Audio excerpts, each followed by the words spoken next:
continue our series in Exodus.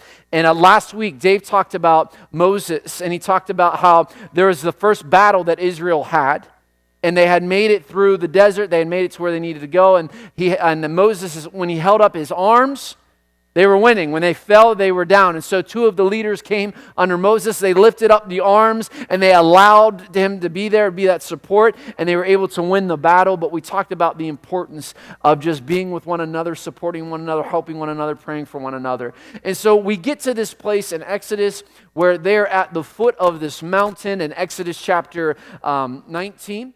But how many of you have ever been like legit, honest, 100% mountain climbing? Anybody? Anybody been like, other than like, I think, okay, I have, okay, so Abby, Matt, like, I'm talking legit mountain climbing, like the gear, the harnesses, like you look up, you see this mountain that just doesn't end, and you just go up, and you have chalk on your hands, and you go up, and you crawl.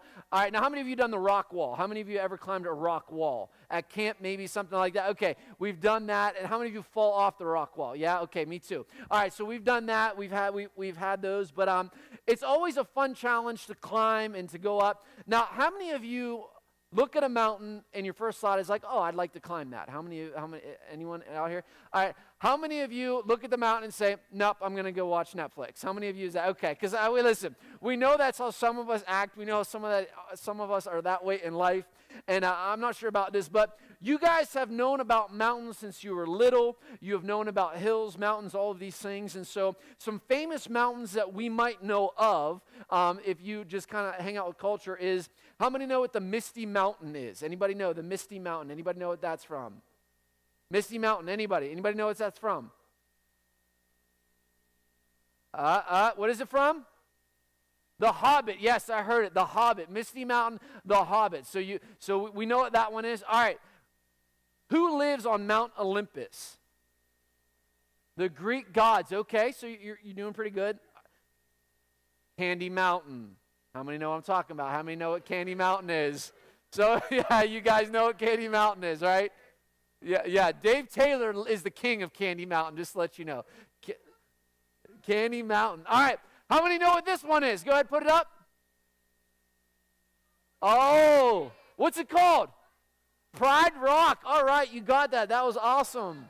Pride Rock. I'm not going to do it. I don't have like anything to hold up right now. So, all right, and then the last one, Mount Doom. How many know what Mount Doom is from?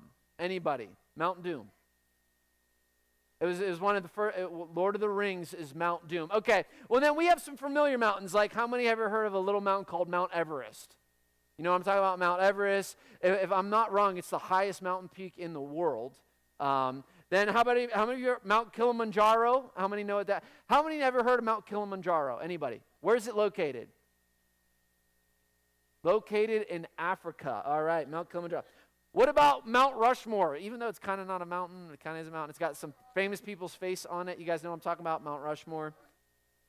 What about Mount Fuji? You ever hear about that? Mount Fuji? Okay, so we know about mountains. We know about like Lion King, Pride Rock, Candy Mountain. We know all about these mountains. But tonight I want to talk to you about the best mountain that you can ever hear about. It's better than Candy Mountain. It's better than Pride Rock.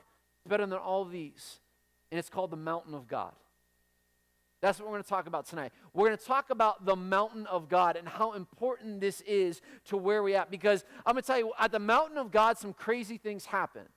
Some crazy things happen. And so we understand that last week we talked about, Moses, and we talked about him doing all these things and the army and all that. God called him to be a leader, led the Israelites out of Egypt, went through the Red Sea, went through the wood, went through had the fire, had the cloud, had all of these things. Ends up, then there was a battle, and winning the first battle. Then they come to this mountain. And in Exodus chapter 19, we discover some things about this mountain that is actually really interesting. Because do you know that mountains can teach you something? They really can. Mountains can teach you something. Like the mountain of God taught the Israelites one thing. It taught them how to worship.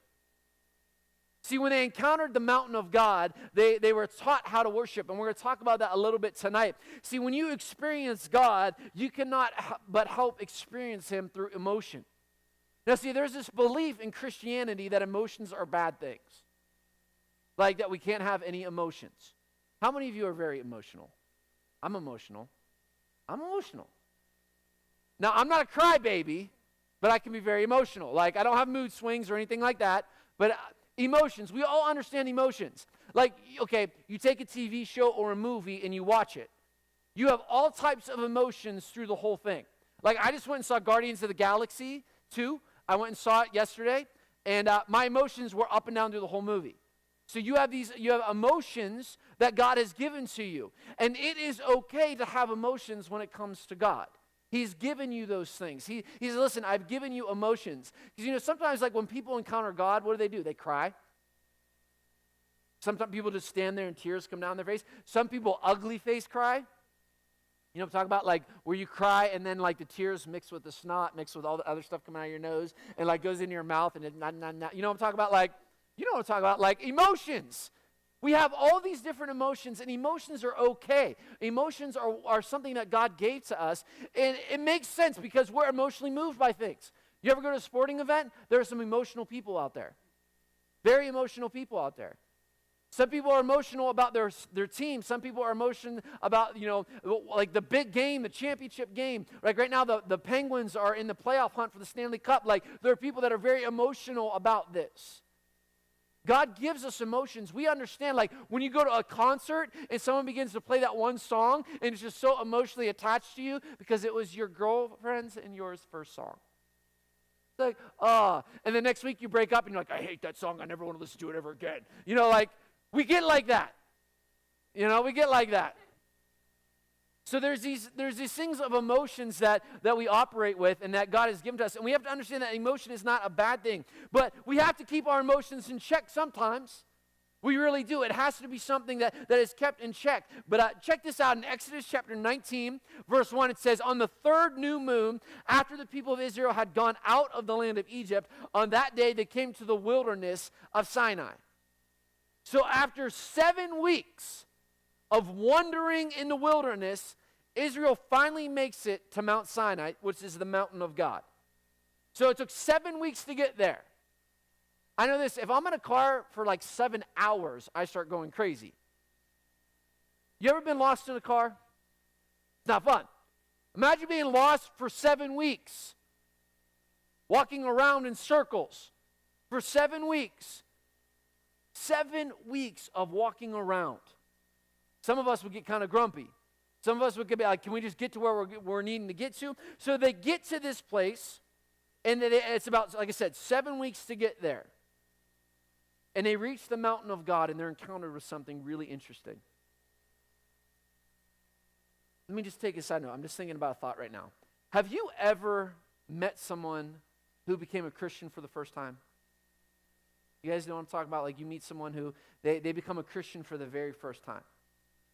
Now, when someone naturally becomes a Christian for the very first time, how do they act? Well, they're very excited. They're very passionate. It's like, they have this whole new reason for life. They're very actually emotional. And like they're really excited and they're like going kind of crazy. Like they want to wear the Jesus shirt and like get the Jesus fish and like carry their Bible around everywhere they go. And like they get really excited. Why? Because they just have this new passion to know who Jesus is.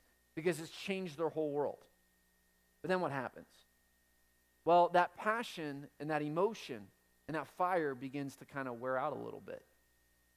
Over time, it begins to kind of dwindle down, and maybe they're not as passionate about God as they were. Maybe they were wandering around for 7 weeks or 7 years trying to figure all this out, and maybe they just aren't where they need to be anymore. Well, God says this is my mountain that you have come to. And there's going to be some stipulations because this is my mountain. It's my mountain. And so God says some very interesting things that I want to break down to you tonight. So this is what it says in Exodus 19, verse 10. And the Lord said to Moses, go to the people and consecrate, we'll talk about that in a minute, them today and tomorrow. Have them wash their clothes and be ready on the third day. Because on that day, the Lord will come down on Mount Sinai in the sight of the people. So God said, listen, this is what's going to happen. I'm giving you 3 days to get yourselves together, and I'm going to come down, and I'm going to be on that mountain. Now, I don't know about you, but if I knew that God was going to show up somewhere, I'd be camping out like it was Black Friday. I really would. I'd be like right there, ready to go. But God says some interesting things. He said, consecrate. And we're like, okay, what's this word mean? Because you're consecrated, or you have a consecration, or consecrating. Like, what is this? Well, the word consecrate means to become sacred, or to make an object into something of honor, to devote or dedicate to some purpose.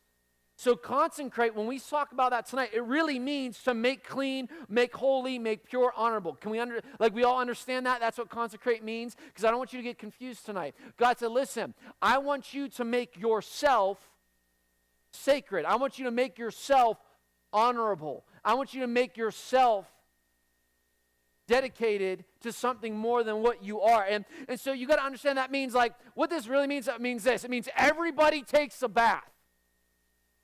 I know you're looking at me like I'm weird, but that's what it means. He said, everybody takes a bath. Everybody gets it. And you don't just step in and not use the soap. No, like everybody gets a bath. I've been to camp before, and I've had guys in my room who think I can just step in water and the stink will go away. Like, no, you have to use the soap. Like, there's soap, there's shampoo, there's all these things. Like, it's like, you have to do this. And this is what God is saying. God's saying, listen, you have to take a bath, but not only that, you have to wash everything, all of your clothes. So take a bath, wash your clothes, because everything must be cleaned. Inside, outside, all of it must be clean. You can't even have, you can't have a bunch of dirt when you're going to see God. Like, you can't have these things. You have to look good. You have to smell good. You have to be presentable. You have to set apart yourself and make yourself look good. The reason that God told Moses this is because we have to understand that God is holy. There's no sin in God whatsoever. There's no evil. There's no bad. There's nothing wrong with God. He doesn't think sinful thoughts. He doesn't say sinful things, and he doesn't do sinful actions. So everything that God says and who he is holy. And he's saying, listen, in order for you to come to me, you got to get yourself right. You got to get yourself together. Now, that kind of sounds weird, right? Like, God, you should just accept me the way that I am. Like, I'm just here. I'm this way. You should just accept me, right? Like, let's just be honest. Some of you are looking at me like, yeah, you're right. Because that's like, let's be honest. Why do I have to consecrate myself? Why do I have to make myself look good, smell good? Why do I got to wash all my clothes in order to go before God? But let's put it this way. I'm not going to ask, it's a hypothetical question, don't raise your hand, but how many of you have been on a date? Don't raise your hand. I don't want to know. Don't want to know. But think about this. How many of you have been on a date? All right, so let's take it, let's kind of go this way with it. That's like a date. So if you really like someone, like a lot, like the dude asks you on a date, or this girl like asks the guy on the date, and you really like them, and it's a really good thing, you're like, okay, this is going to be awesome. We're going to go on a date. So what do? Well, naturally, like you're like, I'm going to make myself appear to be the best that I can be. I'm going to get cleaned up. You're not going to go on the date looking like a dirt ball. You're not. You're not going to go on the date smelling bad. It's just not going to happen. You're probably going to overuse the perfume or cologne. Middle school boys overuse the Axe a little bit, okay? Like, let's just talk about it. Yeah, you are flammable if you're a middle school boy. Too much Axe on the body. All right, but listen. So we know what it's like. You're going to be with that person that you like and that likes you. So you are giving the best version of yourself. You really are. Like, and you're not going to go on a date and start talking to the girl and be like, tell her all the psychotic things that you've done in your life. You're not going to do that. You're not going to be like, oh yeah, by the way, I'm a psycho. Yeah, nice to meet you. Like, you're not going to and you're not going to tell them the weird facts about you. You're going to be very presentable and you're going to be honorable on that date. So it makes perfect sense. Let's be real. It makes perfect. You want to impress that guy or that girl by looking the best, smelling the best, feeling the best. God says, listen, if you're going to come before me, this is the way that you need to be. You need to be the best version of who you are. You want to bring the best presentation of who you are. I mean, I know guys that go out and buy new shoes, new clothes, a new outfit. Girls go get their nails did, their hair did, the whole 9 yards. Because they want to look the best that they can for this. Now, this is what I found. Check this out. I've been hanging with teenagers for quite a few years now. And I'm seeing a trend that really makes me worried. If I can just be honest with you, I'm seeing this trend that is happening, and it kind of is like, I'm confused, because the problem is that this generation, and I'm going to include myself in it because there are some people my age that do this too. The generation no longer cares about the presentation. They no longer care about how they look. Now listen, I'm not talking about like, oh, I gotta run down to the store. I'm gonna throw on like sweatpants and like a hoodie, run down to the store, do my thing, get it, boom, back. Like, I'm not talking about that. I'm talking about not caring about who you are. I'm talking about not caring about the presentation that God has given to you. Because young ladies, listen, some of you are absolutely gorgeous, but you think you're absolutely hideous. Gentlemen, some of you are a good guy. You really are. You're a good guy. You're a presentable guy. You're a stand-up guy, but you're insecure and you don't think that you are. So we're seeing this trend in the generations that they don't care about being what they present to people. They really don't care anymore what they're presenting to a to the world. Like, look, how many times you say, or you hear your friends say, well, I don't care what they think, or I don't care this, I don't care that. I don't care is one of the most widely used sayings of this generation. And so we have this concept of, I don't care about being honorable. I don't care about this, because can I tell you, honor is a lost trait in a generation today. Honor is a lost trait. I've been studying for months just about the concept of honor. You can ask the leaders. I talk about it all the time. Honor has become one of the primary focuses in my life.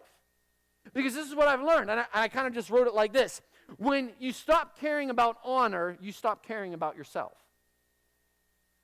When you stop caring about honor, you stop caring about yourself.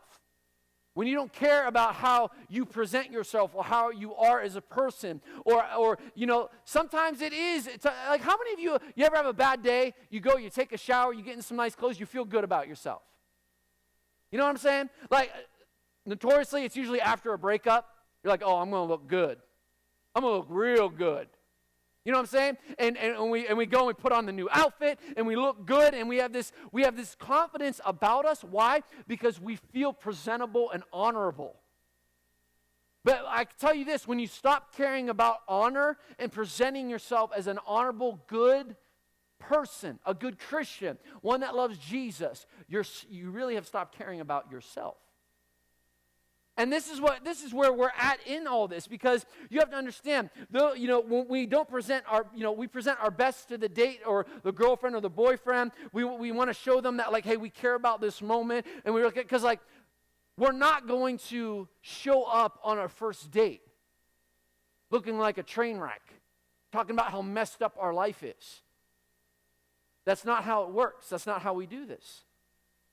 So what God is saying to Israel, listen, if you're going to show up and meet with me, you're going to consecrate yourself, and you're going to be honorable, and you're going to be a person of dignity, and you're going to be a person that is sacred, because you're coming before God. Before God. That's who you're coming before. And I think about it this way, because it's not like we're going on dates. Some of us, But this is how I see this. When we give our lives to Jesus, we aren't dating him because we're already married to him. That's what the Bible says. But yet he still wants our best. I'll be honest, Bethany's not here tonight, so I can go here. I'm not talking about her. Like, we'll be like, all right, babe, we're going out. We're going to go see a movie. We're going to go to El Campesino because that's the only place we really go eat. And we're just going to go have a good night. And she'll be like, okay. And she will get dolled up. She will. She'll be looking good. She'll be looking great. All right? Comes out, she's looking good. Hair is done. Nails are done. She'll have that little business suit pressed, and she's ready to go on a date. And I show up in jeans and like an old t-shirt. I'm like, let's go. And then I look at her, and I walk right back to the bedroom and change. I've done it, I can't even tell you how many times. I can't tell you. Why? Because I want to respect her. The effort she put into this, I want to put into it too. I want to look the best that I can. Even though we've been married going on 7 years, I want to be the best for her. I really do. That's why I'll be like, babe, do I need to change? Does this look good? Does this look good? Should I change? And normally she's like, babe, you look fine. You look good. Let's go. And I'm always paranoid because I want to be the best with her. I don't want to go out looking like a total loser or a total bum and my wife looking as beautiful as she does. And in this concept, God says, listen, consecrate yourself if you're coming to the mountain of God. It was put this way. We are constantly consecrating ourselves because we are always in contact with Him. We should be constantly doing the right thing because we're always in contact with God. Always. So we should always be presenting the best version of who we are as Christians to God and to the world. We are constantly consecrating ourselves because we are always in contact with Him. Always. So we should always be giving our best to God. But yet, listen, we're not talking about us yet. We're talking about Israel. Israel is a mess. Can I just be honest? They whine, they complain. They're just a total mess, right? They probably smell. They've been running around the wilderness for 7 weeks. Animals everywhere, people everywhere. In the middle of the wilderness, it's probably 100 degrees every day. They probably just flat out stink. God says, go bathe yourself, go wash your clothes, get ready. In 3 days, you're going to meet with me. So what does this mean? Does this mean like, okay, you're telling me, Pastor Micah, you're telling me I need to consecrate myself. What does that mean? Does that mean I need to take a shower every day? No, that doesn't. Well, it does mean, yes, you do need to take a shower every day. You need to make sure you smell good. But what I'm telling you is this, that we consecrate ourselves through confession to God.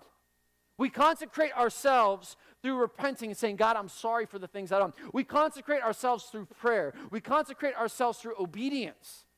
This is how we do it. See, God is telling us, listen, I'm going to tell you how to get to me. I'm going to tell you how to love me. Imagine if you're on this date with this girl, this guy, and they're just like, hey, listen, here's the list of how you win my heart. And that's what God does. God says, listen, this is how you stay close to me. This is how you stay connected. This is how you become a person of honor. You confess, you repent, you pray, you're obedient. These are the stipulations that I have so that you can stay connected to me. So we're traveling through the wilderness, 7 weeks in the desert. God shows up at the mountain and says, listen, I'm going to come down there, and when I come down there, you better be ready. So go take a shower, go clean your clothes, go clean your animals, make sure everything looks good because I'm coming. All right. This next portion of Scripture, I'm just going to warn you, is a little crazy. There are sometimes you read things in the Bible and you're like, really? Like Monday morning, I'm sipping my coffee early in the morning, and I'm reading this, and I was like, ew. Like, this is about to get weird and really serious. Really serious. And I read this, and I was like, God says some crazy stuff. God says some crazy. Okay, so check this out. This is verse 12 and 13. And he says, you shall set limits for the people all around, saying, take care to not go up into the mountain or even touch the edge of it. Whoever touches the mountain will be put to death. No hand should touch it. If it does, he will be stoned or shot. Whether beast or man, he shall not live. Okay, God. Little intense there. Like, why are you saying this? Why are you doing this? Like, what? Like, you just told us that you're coming to be with us, but yet you're telling us that, like, we can't even go up to see you? We can't even touch the mountain? We can't even let our dog run up to the mountain, or everyone will be, like, everyone's going to die? God says, do not come near my mountain. Do not touch my mountain. Do not allow your cow to even walk on my mountain. Don't even let your kids touch this mountain. Now, that sounds insane. I'm just telling you, like, that sounds insane. Because if anyone or anything touches the mountain of God, it dies. Then naturally I begin to think, is God still like that? Is God still like this? Does God still have this mentality like, listen, if you do this, you're going to die. You're going to be put to death. So I'm sitting there thinking about that. And then I begin to think about, well, does God, because we have this concept, God never changes, right? Like, God never changes. So I begin to sit there and think like, okay, God, like you said all this crazy stuff, but yet God does not change. And then it hit me. See, our generation needs this view of God. We need to understand this view of God because God is so holy and set apart from us. He's so much holier and glorious than us, so much more perfect than us, that we cannot be in his presence unless we have been made to be in his presence. Unless there's something that happens that allows us to be in his presence. Now that God has warned, he's like, listen, I'm warning you. I'm giving you the warning label, showing us the life he has for us, calling us to consecration. Then he turns up the heat. God says, do not even come close to the mountain where he is. And this is crazy to think about. Because if we think about it this way, God is totally unapproachable. We can't get to him. Like, God, I can't get to you. I can't reach you. I can't make it to where you are. Literally, I can't. Dave used me last week in a sermon. So, Dave, if you can come up here.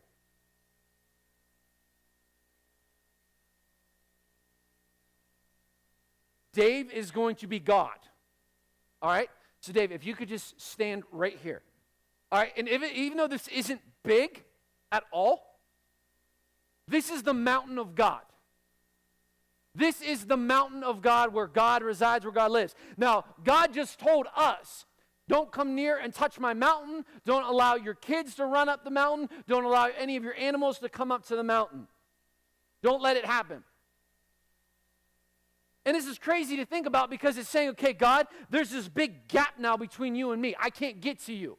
Because if I step here, I die. If my family steps there, they die. So God, how am I able to get to you in order to allow this to happen? How am I able to connect to God when there's this big mountain in front of me? This big mountain that resides here. See, it gets even crazier because I can't get to God. I can't even get close to him. But yet this is the mentality, okay, well then this doesn't make sense because God, I thought you loved me. I thought you cared about me. I thought that I was treasured. I thought all of these things. God, I thought that I meant something to you. But yet you say, don't touch the mountain or come near the mountain because you'll die. But God, I thought that you loved me. I thought that you were there for me. I thought I was your boy. I thought I was your girl. I thought that I could connect with you. But I can't even touch your mountain. I can't even go near your mountain. It says in Exodus chapter 19, verse 13 and 14. Now it gets even crazier. When the trumpet sounds, a long blast shall come up to the mountain. It says, then Moses went down from the mountain to the people and consecrated the people, and they washed their garments. And he said to them, be ready for the third day. Do not go even near a woman. He's saying, listen, men stay away from women, women stay away from men. Like, stay pure in all of these aspects. All of these aspects.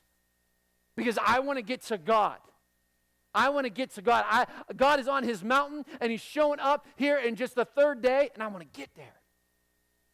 I want to get to God. Yet we have this mountain in front of us. And then I began to think about what he said. Well, if you consecrate yourself, you can get near to me.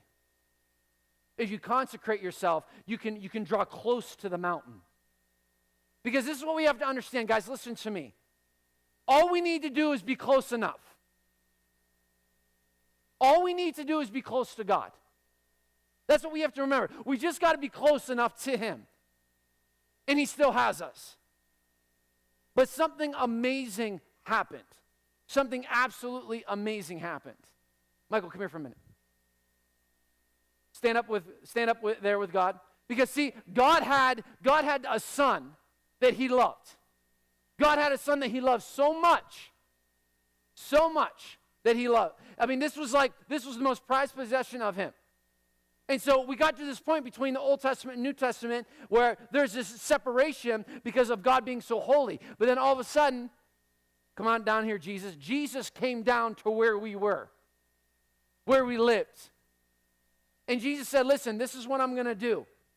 I am going to be the one that takes you to God. I'm going to be the one that consecrates you now. You don't have to do any weird sacrifices anymore. You don't have to clean all the time. You don't have to wash it all off. Simply because I am with you, you qualify to go to God. Because I am with you, you are made holy. Because I am with you, you are honorable. Because I am with you, you can go to God. And that's where everything changed.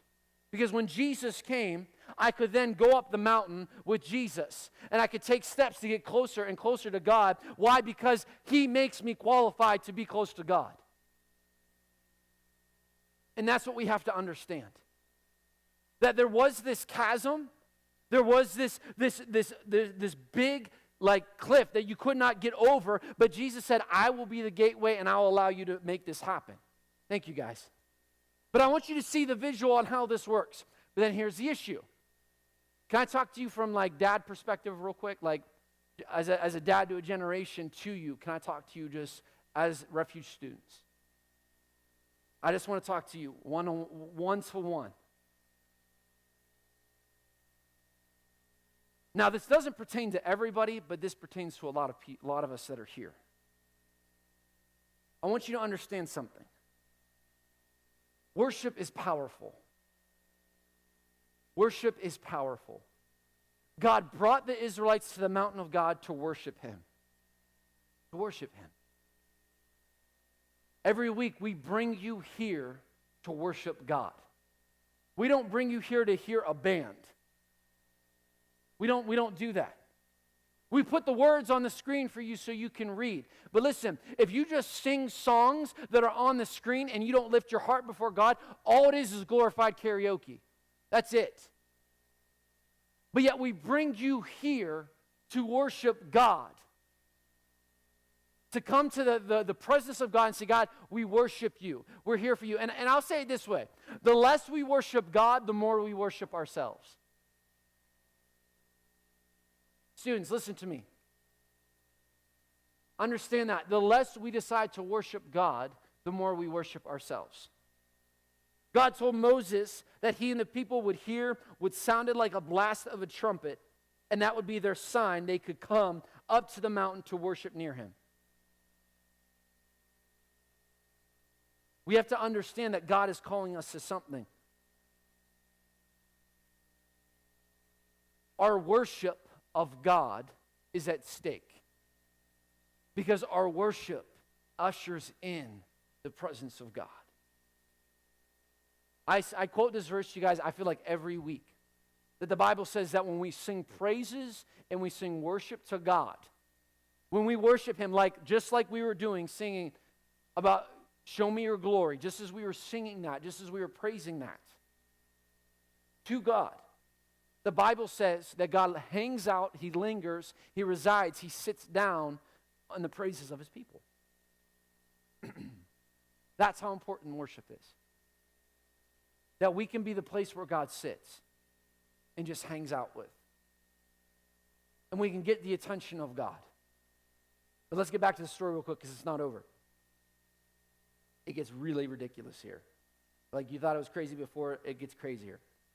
On that morning, on the third day, there was thunder and lightning and a thick cloud on the mountain and a very loud trumpet so that the people in the camp trembled.